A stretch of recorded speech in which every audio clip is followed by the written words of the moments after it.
बिस्मिल्लाहिर्रहमानिर्रहीम। अस्सलाम वालेकुम प्यारे viewers, welcome to tips and tricks hub.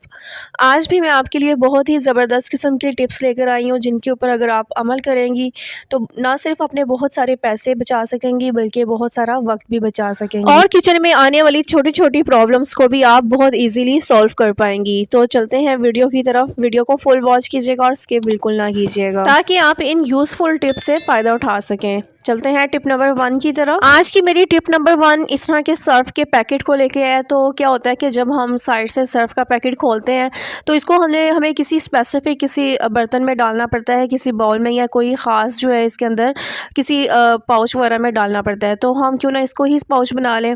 तो इसके लिए मैंने ये बोतल का जो फ्रंट वाला पार्ट होता है उसको गर्म छुरी की मदद से काट लिया। तो जहाँ से मैंने ये सर्फ का पैकेट काटा हुआ था, इसके ऊपर मैंने इस बोतल के जो पार्ट मैंने काटा है उसके ऊपर मैंने इसको चढ़ा देना है। तो इसके बाद जो है ना ये बहुत ही ज़बरदस्त किस्म का ये पाउच बन जाएगा। अब इस बॉटल के पार्ट को मैंने अच्छे तरीके से फिक्स करने के लिए पैकेट के ऊपर कोई टेप लेनी है, कोई सी भी आप टेप ले लें, तो उसके ऊपर चढ़ा दें इस तरीके से, जिस तरह से मैं आपको वीडियो में शो कर रही हूँ। तो इस तरीके से ये होगा कि जो बॉटल का पार्ट है वो बिल्कुल इसके पैकेट के ऊपर से उतरेगा नहीं, फिक्स रहेगा। तो आप बड़ी आसानी से इस पैकेट को एक पाउच की सूरत में यूज़ कर सकते हैं। इसमें से अपना जितना आपको रिक्वायर्ड हो सर्फ वो इजीली निकाल सकते हैं और इसके ऊपर ढक्कन जो है उसको वापस लगा भी सकते हैं। तो इस तरीके से हमें पैसे खर्च किए बगैर बहुत ही ज़बरदस्त किस्म का हमने सर्फ के पैकेट को ही जो है वो पाउच बना लिया और बगैर पैसे खर्च किए हुए हमने इसको जो है बड़े अच्छे तरीके से यूज़ कर लिया। ये जो बोतल का पार्ट मैंने फ्रंट से काटा है ये हमारे बहुत ही काम आ सकता है। तो जैसा कि हमारी अक्सर जब हम ग्रोसरी करते हैं तो दाल या चने या कोई भी ऐसी चीज़ जो है हम बड़ी पैकिंग में लेके आते हैं, तो उसको हम किसी अपने बर्तन वगैरह में फिल कर लेते हैं और जो बाकी बच जाता है वो इस तरीके से बचा पड़ा रहता है। तो इस पैकेट को भी मैंने इस जो है ढक्कन के साथ जो है ना मैंने बंद कर देना है। तो इस तरीके से ये भी मेरा जो है ढक्कन, जब मैं इसको बंद करूँगी इस बोतल के पार्ट के ऊपर, तो ये मेरा जो है अच्छा सा एक और जो है वो ऑर्गेनाइज़र बन जाएगा। तो इस तरीके से जब मुझे ये चीज़ चाहिए होगी मैं इसका ढक्कन खोलूँगी और जितनी चाहिए होगी मैं निकाल लूँगी और वापस इसका ढक्कन बंद कर दूँगी। तो इस तरीके से ना तो मेरी चीज़ जो है वो ज़ाया होगी, ना तो इस पाउच के अंदर कोई हवा जाएगी और ना ही कीड़े मकोड़े लगेंगे।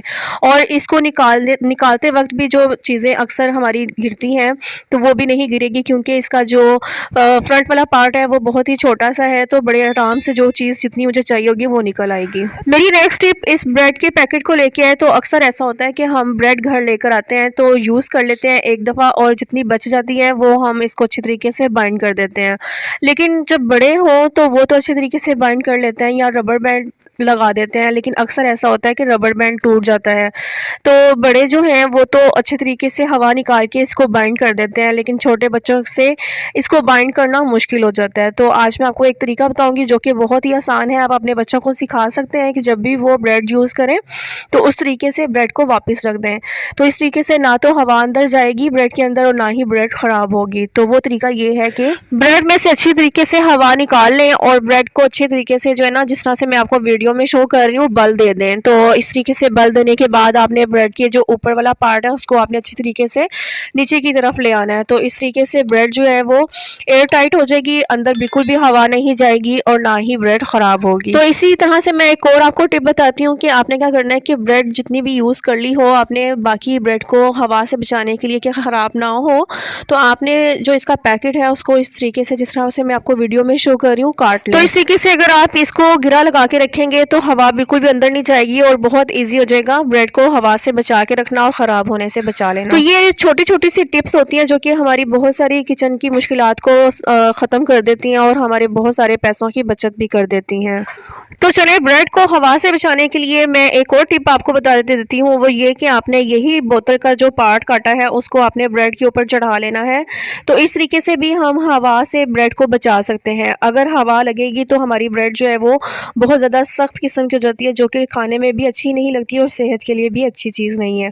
तो इस तरीके से ढक्कन ऊपर हम लगा देंगे, ना तो हवा अंदर जाएगी ब्रेड के और ना ही कोई कीड़ा मकोड़ा जाएगा। हमारे घर में बनानास आते हैं तो कुछ बनाना हम यूज़ कर लेते हैं और कुछ जो है वो पड़े रह जाते हैं। तो बनाना को लंबे अरसे तक स्टोर करने के लिए हम क्या करेंगे, एल्युमिनियम फॉइल का एक पीस लेंगे और इस बंच के ऊपर जो टॉप वाला पार्ट होता है इस बंच का उसके ऊपर चढ़ा देंगे। तो इस तरीके से हमारे बनानास जो है वो काफ़ी लंबे अरसे तक स्टोर रहेंगे और ख़राब नहीं होंगे। तो अक्सर ऐसा भी होता है कि जो बनाना है वो बंच से अलहदा हो जाते हैं, तो अगर ये सेपरेट हुए हुए जो बनाना है उनको भी स्टोर करना हो तो इनके भी ऊपर जो टॉप वाला पार्ट है उसके ऊपर भी हम एलुमिनियम फॉइल को चढ़ा देंगे, तो ये भी काफ़ी लंबे अरसे तक ख़राब नहीं होंगे। खाना बनाते वक्त स्पून्स को हम रखने के लिए इस तरह के स्पून रेस्ट यूज़ करते हैं, लेकिन अक्सर घरों में इस तरह के स्पून रेस्ट नहीं यूज़ होते, बल्कि हम कोई प्लेट या कोई बाउल को हम यूज़ कर लेते हैं स्पून रेस्ट के तौर पर। तो उस सूरत में क्या होता है कि जब हम स्पून को या किसी खाने के बर्तन को बर्तन के अंदर रखने की कोशिश कर रहे होते हैं तो वो स्लिप हो जाते हैं। तो इस सूरत में क्या होता है कि हमारा जो चम्मच के ऊपर कोई लिक्विड या ऑयल होता है तो वो काउंटर टॉप पे गिर के सारे काउंटर टॉप को गंदा कर देता है। तो इस सूरत में हमने क्या करना है कि कोई क्लॉथ क्लिप ले लेनी है, तो इसके ऊपर हमने स्पून को जो है वो लगा देना है। तो इस तरीके से स्पून के अंदर जितना भी लिक्विड या ऑयल होगा वो स्पून के अंदर ही रहेगा और हमारा काउंटर टॉप भी गंदा होने से बच जाएगा। तो उम्मीद करती हूँ कि आज की वीडियो भी आपको पसंद आई होगी। अगर वीडियो पसंद आई है तो प्लीज़ वीडियो को लाइक, शेयर और कमेंट ज़रूर कीजिएगा। मिलते हैं नेक्स्ट वीडियो में। Till then take care. अल्लाह हाफिज़।